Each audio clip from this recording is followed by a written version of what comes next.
Sibi railway station के करीब धमाका हुआ है। धमाके में जाफर एक्सप्रेस बाल बाल बच गई।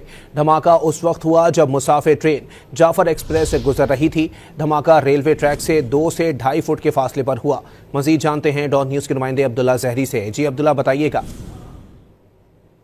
इलाका है जहां आपसे कुछ देर कबल जाफर एक्सप्रेस के गुजरने के 5 मिनट बाद ही ये जोरदार धमाका हुआ। धमाके के नतीजे में रेलवे ट्रैक को जज़ी नुकसान पहुंचा, जबकि धमाके से रेलवे ट्रैक के करीब 2 से 2.5 फीट बड़ा गड़ा बन गया, जिसके बाद सिक्योरिटी फोर्सेज और दीगर कानून नाफिज करने वाले अदारों के एहलकार जाए वकुआ पे पहुंचे। इस धमाके में कोई जानी नुकसान नहीं हुआ, जबकि रेलवे हुकाम की जानिब से जाफर एक्सप्रेस जो दिल्ली से क्वेटा जा रही थी उन्हें सिब्बी पर रोक दिया गया और निफ्स घंटे तक रोकने के बाद जैसी क्वेटा की जानिब जो रेलवे ट्रैक उसे क्लियर करा दिया गया, जिसके बाद जाफर एक्सप्रेस को क्वेटा के लिए रवाना कर दिया गया। जी बहुत शुक्रिया अब्दुल्ला।